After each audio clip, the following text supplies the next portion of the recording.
Welcome to episode 250 of the 6G podcast. It's the latest inside scoop in everything 6G and 5G, and we cover about six topics in roughly 30 minutes. It's brought to you by More Insights and Strategy, and I'm Anshul Sog. Joining me again this week is fellow analyst Mike Dano from Ookla. Mike, how's your week been so far? It was good. Here's the most important thing that happened this week is that while I was traveling to Fort Lauderdale, Miami area for the WIA ConnectX show, we stopped at a Brazilian barbecue restaurant, and I've never been to one of those, and Oh, that is the highlight of my week. If you have an opportunity to go, I highly recommend it if you've never been. I have. I have been to multiples in multiple countries. I have never done one in Brazil, but Mm. I've been to all the big chains like the Texas Day Brazils and the what's the other one that's really popular? I forget, but yeah, there's a whole set of a bunch of them, and yeah, they're fun. They're a lot of fun. Oh, they're a lot of fun. Yeah, I think I ate more. I have enough calories in my body to. I'm good for another two or 3 weeks at this point. I ate so much meat at this place. It was quite remarkable. So that's the highlight of my. How's your week? Pretty good. I'm not traveling this week or next, which is a miracle. Um, but I'm getting things done, which is also a miracle. So no complaints here. I do think that that will end very soon. So I'm cherishing it and going to baseball games and to the zoo and to the park and doing stuff with my daughter. So um, yeah, it's nice, um, but you know it will end eventually, unfortunately for me. Yeah, yeah. Good to enjoy it while it lasts. Definitely. Yeah, so I think I'll kick things off with my first topic, Okay. which is a AI partnership between Nvidia and Corning. This is actually a basically a partnership with Nvidia that Corning has signed to increase optical manufacturing capacity in the United States by tenfold. Um, they say that they'll be building three new facilities in Texas and North Carolina that will create 3,000 new jobs. Um, and really, the short of this is if you look at AI data centers, you look at 5G or 6G, optical is everything. And um, optical is the way that data flows in all of these scenarios today. And as a result of that, there's more demand for optical than there's ever been, and the increased demand will only hockey stick in terms of growth. And Corning is extremely well positioned for that. For people who don't know Corning, they are a glass maker. They are very famous for their Gorilla Glass that goes on smartphones, and they make glass for all kinds of things. But also, fiber optic cables are a form of glass. So um, they are essentially creating all of these really high bandwidth fiber connections that will either interconnect chips or interconnect racks or interconnect data centers or interconnect cell sites. So this will also, I think this will be a net benefit for the cost of building out 6G infrastructure if there is any need to build out more sort of infrastructure. But I also think that there will probably be upgrades to increase the bandwidth of those cell sites. And that's more likely than necessarily digging new fiber lines.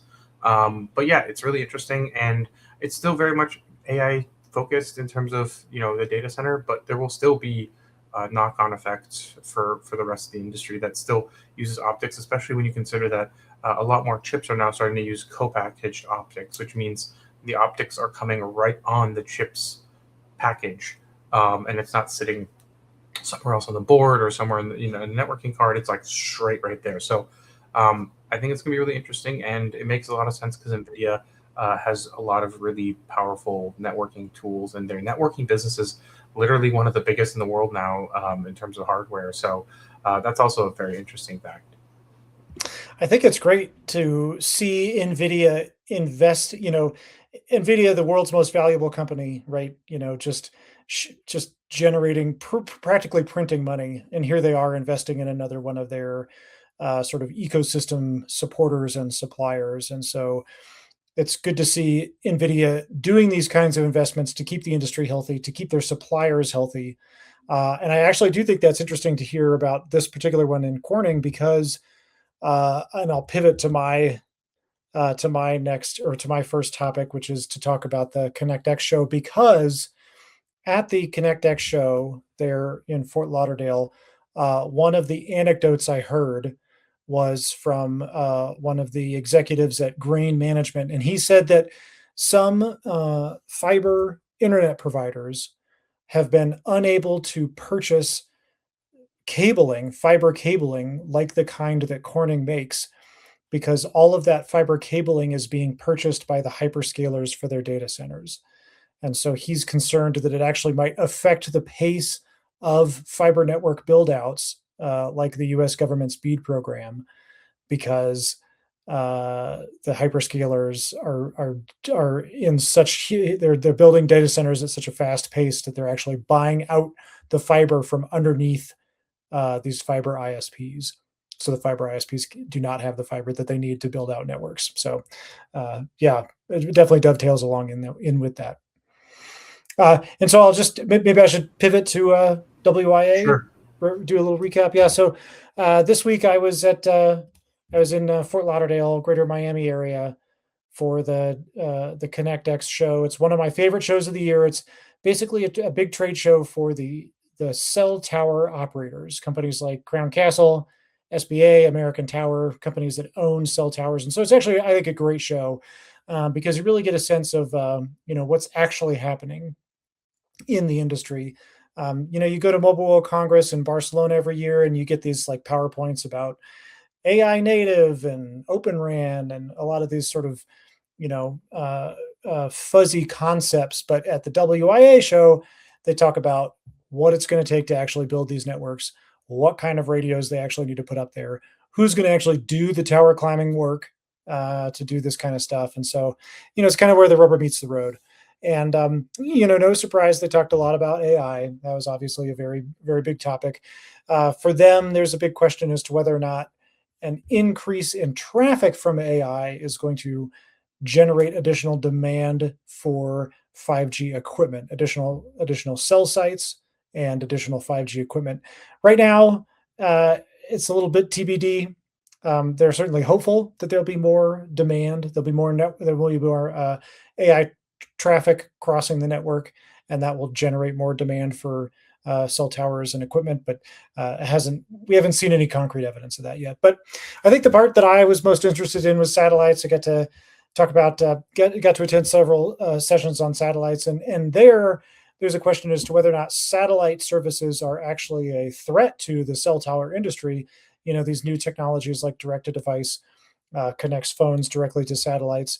Does that mean that you do not need cell towers in rural areas anymore? In fact, Starlink Mobile on its website talks about whether or not mobile network operators can invest less in terrestrial networks thanks to technologies like Starlink Mobile. And so, the cell tower guys, they are very sure that this is a complementary service. They do not see it as a threat yet. Whether they're going to continue to say that kind of thing next year and the year after, I think remains to be seen, because I think the impact of some of these satellite services is not yet fully comprehended and not yet fully grasped. The scope, the kind of services that'll be available over those networks. So a good show, a lot of interesting topics, plenty of debate about whether the effect that improved satellite technology will have on cell networks in the U.S. But yeah, it was a good show, and obviously the best part was going to the Brazilian barbecue. Highlight of the week, dude. All the meat. I'm still full of meat at this point. 2 days later, 3 days later. Yeah, I mean, if you go to a Brazilian barbecue and do it right, you have the meat sweats for days. I think when I think about the knock-on effects of AI with 5G, I don't really see new cell sites being brought up.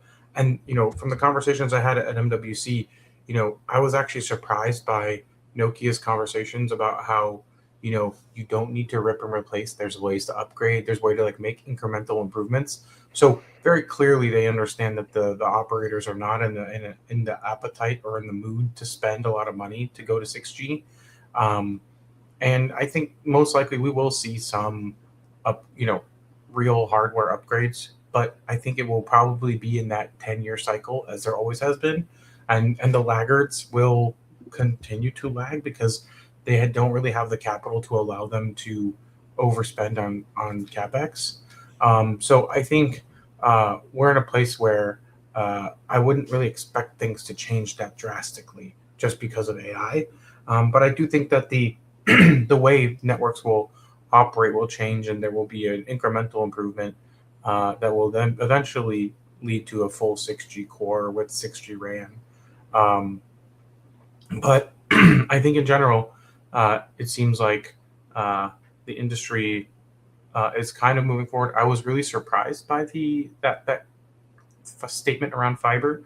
Um, it's kind of shocking, and actually, I can see why Nvidia would be involved in making that happen for uh, Corning and the U.S. industry in general. My understanding is that Nvidia also invested in Corning to make this possible. I think it was something to the tune of $3.2 billion. So they like to invest in companies they believe in, and I think Corning is in a place where they have lots of business and they need capacity. So it seems like it's always interesting to go to these kinds of trade events. MWC is my number one, really. But I used to go to more stuff like CTIA, Supermobility, and things like that, and that's kind of died on the vine. But I appreciate you kind of bringing back some insights. And it kind of also leads me into my next topic because we were talking about capacity, which is a perfect transition into this now to your thing. Perfect. The best podcast is when we seamlessly transition, right? Yeah. This is a good transition, though. It's true. But I think the best thing that I kind of saw was that NTIA would kind of gave an update on its ability to study and improve upon what it's doing with spectrum in the U.S. So it talked about different bands, specifically, the lower bands like 600, 800, all the way up to 10 gigahertz. But the specific bands that were really being discussed are 1.6, 2.7, 4.4, and 7. And the cool thing was that they actually gave kind of like a phased approach status for each band. So like, let's say there's 12 steps in actually studying and evaluating a band. 4.4 is at step 3 right now. 2.7 is at step 4, as is 1.6, but 7 gigahertz is at step 8. So it's like much further along in terms of study and evaluation and testing. Right now, it says that they're kind of at the spectrum modeling assumption set, which is step 8 for 7 gigahertz. And the next step will be to do spectrum interference analysis and completing that. And there will be a draft report, a final report, and then an identification completed and provided to FCC. So that's like the final assessment to the FCC about the status of the band and how viable it is for the industry to utilize without, let's say, issues like at airports that we had with 5G and C-band. So, I think overall, they also provided a very interesting graphical breakdown of 5G and the different bands that are already available, but also the potential 6G bands. So it's very visual stuff. I highly recommend you go to the light reading article that I read about this. It's, Michelle did a really good job with this article to provide all of these, details, both visual and not. But there's still a lot more going on, and it really does seem like 7 gigahertz is going to be the primary one that people really focus on. um, especially considering how much capacity there is in that band. And that could be globally harmonized, even ignoring China's decision to use it for, well, actually, no, they would use it for cellular. So even China would be harmonized there. So, I think we could always use a harmonized band for 6G. Um, I think it's better for the world that way. And yeah, they're already, there's already testing going on in the 7 gigahertz band, um, with T-Mobile and Ericsson and Nokia. And while China is using 6 gigahertz, I'm sure they're also able to use 7 gigahertz because it basically just sits right on top of it. But yeah, I'd love to hear your thoughts if you saw Yeah. this NTIA report. Yeah, and I agree. Michelle did a great job explaining what the NTIA has been doing, and that is an excellent, a critical linchpin to future 5G and 6G networks is the stuff that the NTIA is doing right now, and it's great to see some actual what looks like somewhat tangible progress by the NTIA in moving forward to release some of this spectrum, and of course the NTIA is a critical agency because the role of the NTIA is to work between commercial users in the US and federal users. And so the NTIA basically plays a lead role in identifying spectrum that is currently used by the Department of Defense or the Department of War or the NOAA or the FAA, and identifying spectrum that is currently being used by those government agencies and determining whether or not that spectrum can be repurposed for commercial operations like 6G. And so, in that regard, NTIA is a critical government agency for releasing additional spectrum. And I'll say that, not surprisingly, spectrum came up at the ConnectX show, the WIA's ConnectX show. And they talked about two other spectrum bands that are not included on this list because they're not overseen by the NTIA at this point. They're in other areas, but they at the ConnectX show they talked about two different bands.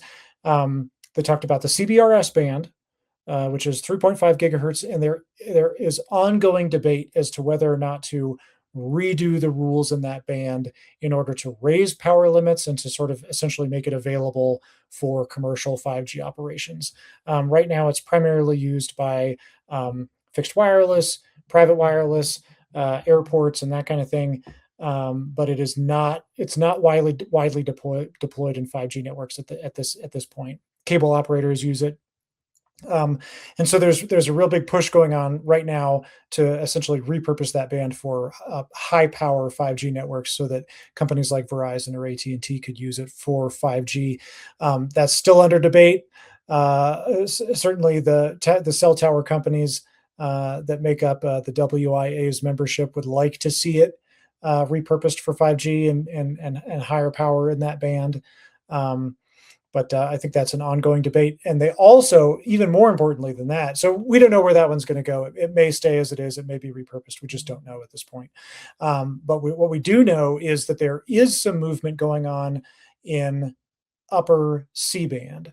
So as we all know, the lower C-band spectrum auction was an enormous event in the 5G industry in the US.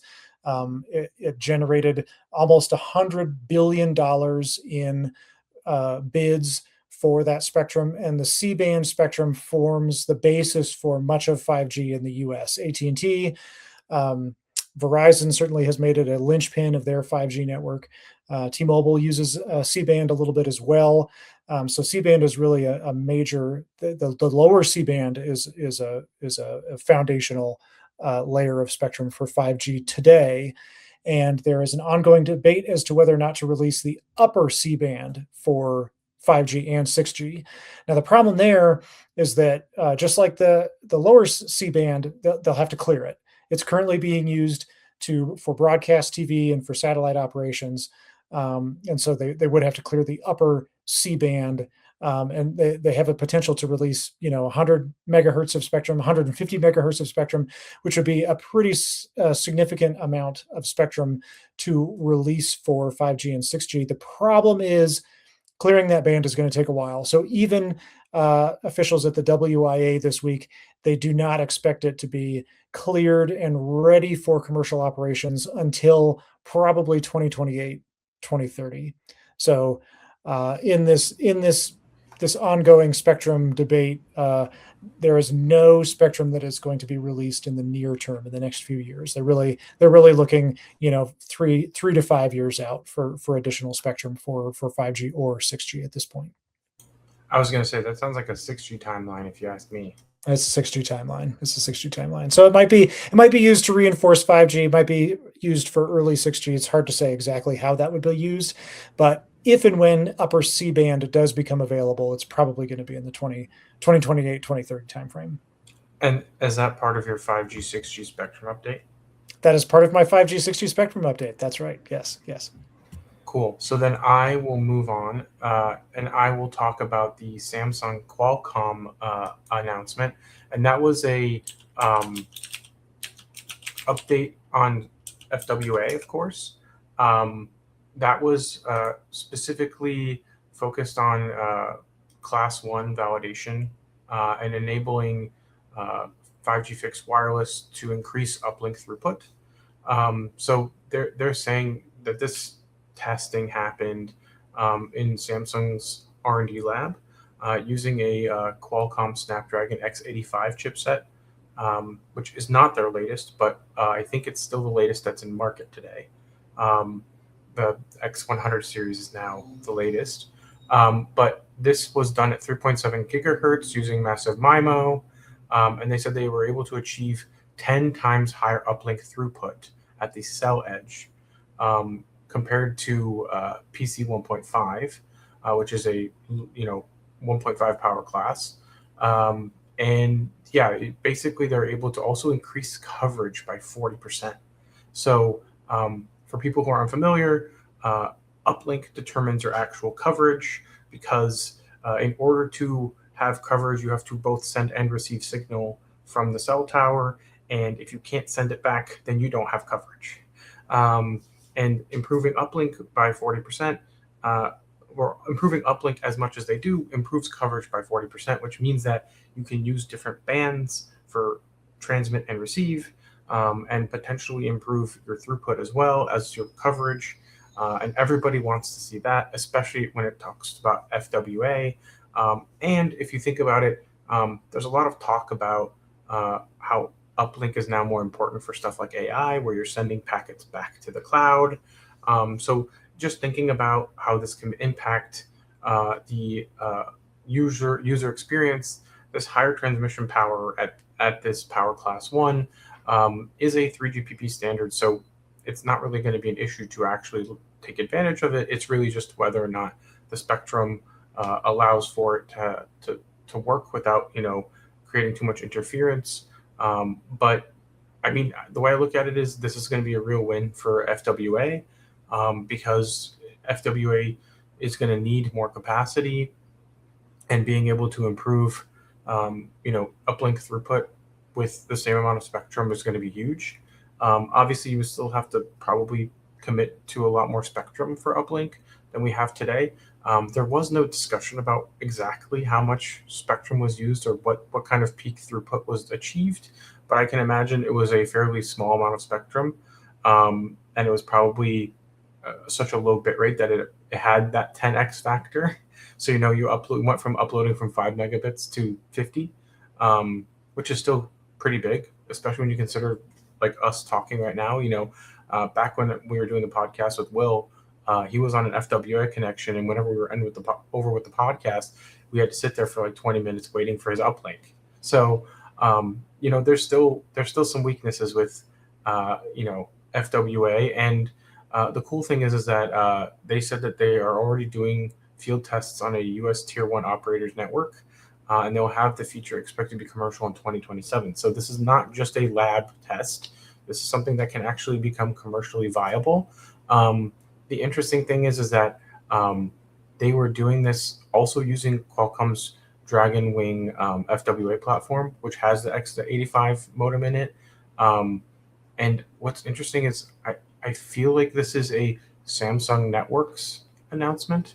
But the word Samsung Networks isn't really mentioned anywhere here. Um, but I'm just gonna. Oh, it says at the very end Samsung Network. So it's a Samsung Networks infrastructure. So you can assume, whoever has Samsung Network infrastructure is going to be the one who's going to probably be able to do this. Um, and yeah, I think that's most likely going to be Verizon. But it's cool. I think it's great for them, and it will probably push the other FWA players to improve their capabilities as well. Yeah, super interesting. I mean, and FWA has had such a huge impact on the US market for broadband. I think it's up to 15 million subscribers today. In just a few short years, they've grown it to that size of a market. So it's really, fixed wireless, 5G fixed wireless. It's just been huge, huge impact here. Did they talk about? I'm assuming it would require a new hardware in the receiver and possibly the network as well. Hard to say. Well, it's unclear about the network. Um, Theoretically, I think you're right, just because it's a new power class. Right. Um, but it's possible that they had this capability in their hardware already and just hadn't really tested it yet. You know how much of the network infrastructure is like software Yeah. upgradable. So Yeah. unclear on that. But the X85 Dragonwing FW Gen 4, I think that kind of sets the tone for what kind of equipment you need to have to accomplish that.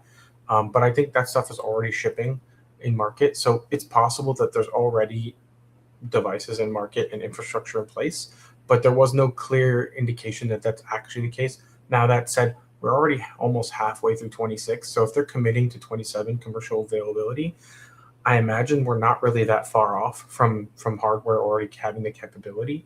But yeah, it's a good question. But yeah, I was very surprised when I saw that this was actually like not just a lab test, but like almost correct commercially viable. Yeah. Yeah. Next year. Yeah, I mean, it's almost here, right? Just a few Yeah, more and months. Yeah. I think it'll be valuable for stuff like 6G as well. So they even talked about paving the way to 6G with this, and of course they talked about AR, VR, and physical AI and autonomous systems. But really, this is very much an FWA focused thing. Nice. All right. I think I'm going to deploy my last um, topic to talk about. And I saved the best for last. I know everybody out there is just dying to get another update from Socorro, New Mexico.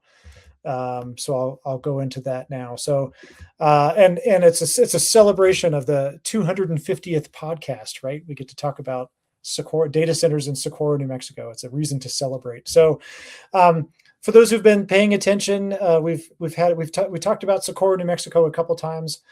There is a proposal, and Socorro, New Mexico is my hometown. That's where I grew up.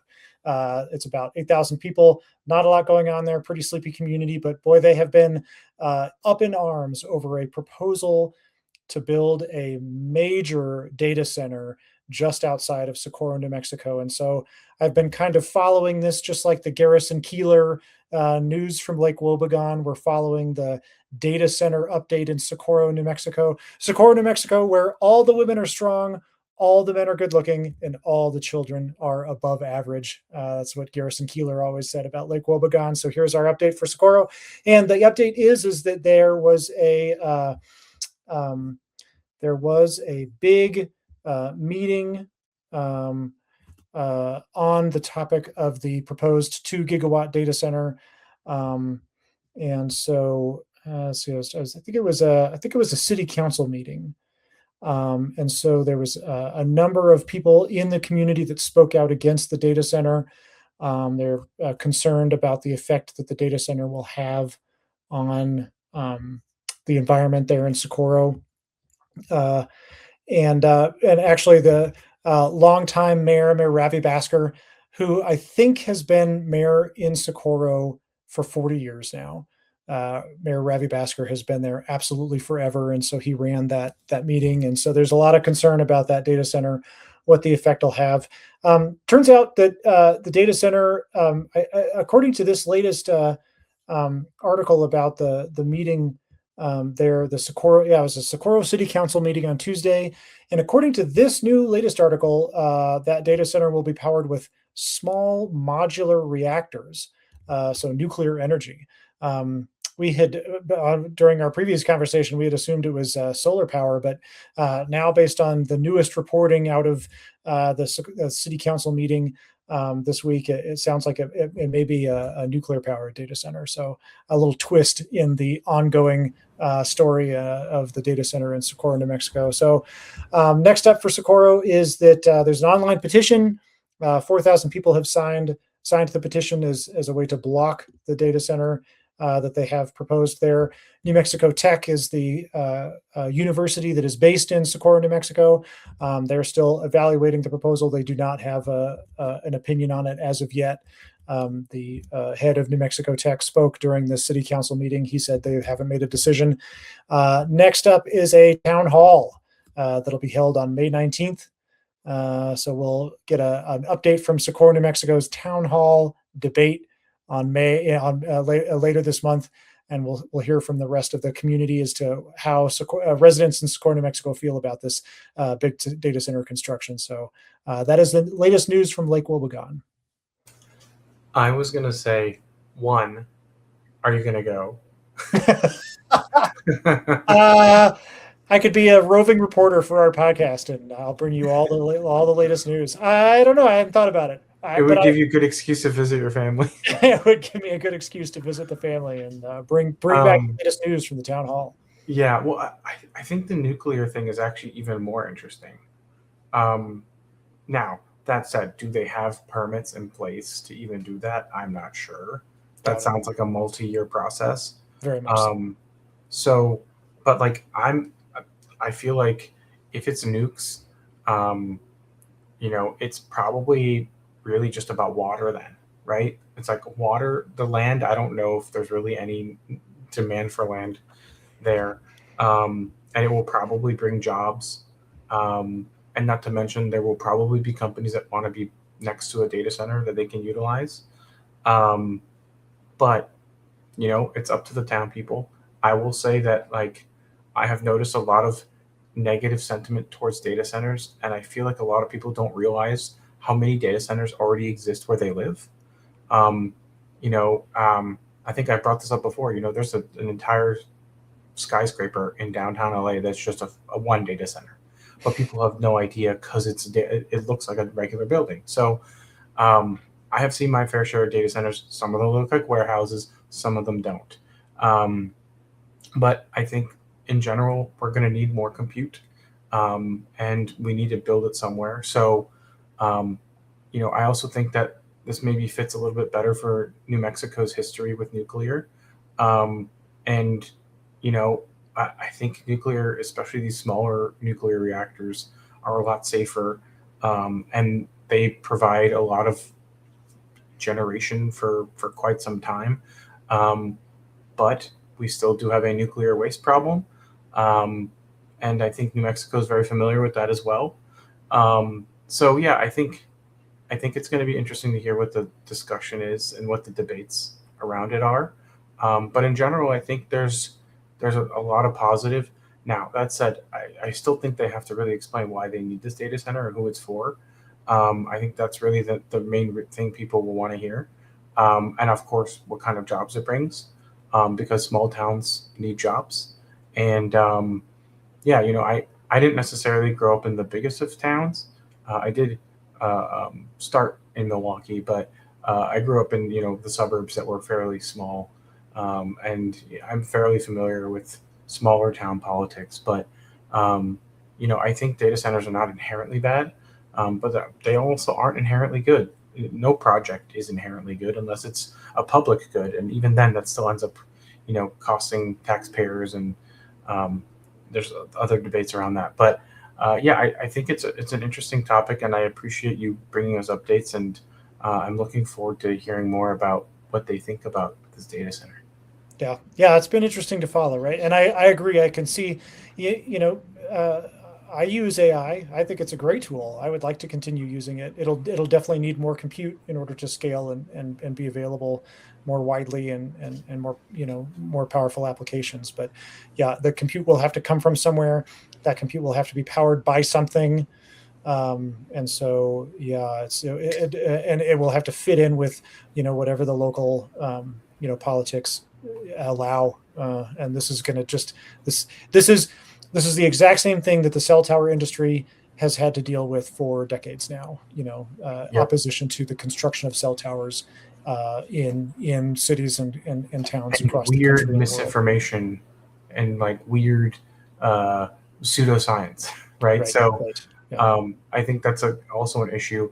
I also want to point out the demand for compute is so high right now that Anthropic just signed that deal with SpaceX I saw that. take over an entire data center because they don't have enough compute. So, Yeah. I'm very deeply integrated into the semiconductor industry and the need for compute, and it's voracious is not even the beginning of the way to describe how much demand there is. So, I think it makes sense that there would be a need for a data center like this, but it's not necessarily the end all be all. And yeah, there needs to be a justification. It can't just be like that. That there's no more need for compute. Like why Right. there? So, right. anyways, You need local buy-in. Yeah. Totally. Yep. Yeah. But I think that wraps up our podcast. This might have been our shortest episode yet. We hope our viewers and listeners found this week's topics interesting. And if anyone would like to provide insights for a future 5G or 6G topic for a future podcast, please reach out to us on social media. Mike is at Mike D. Dano, and I'm at Anshul Sag. We hope you have a great rest of your week. And don't forget to rate us and subscribe.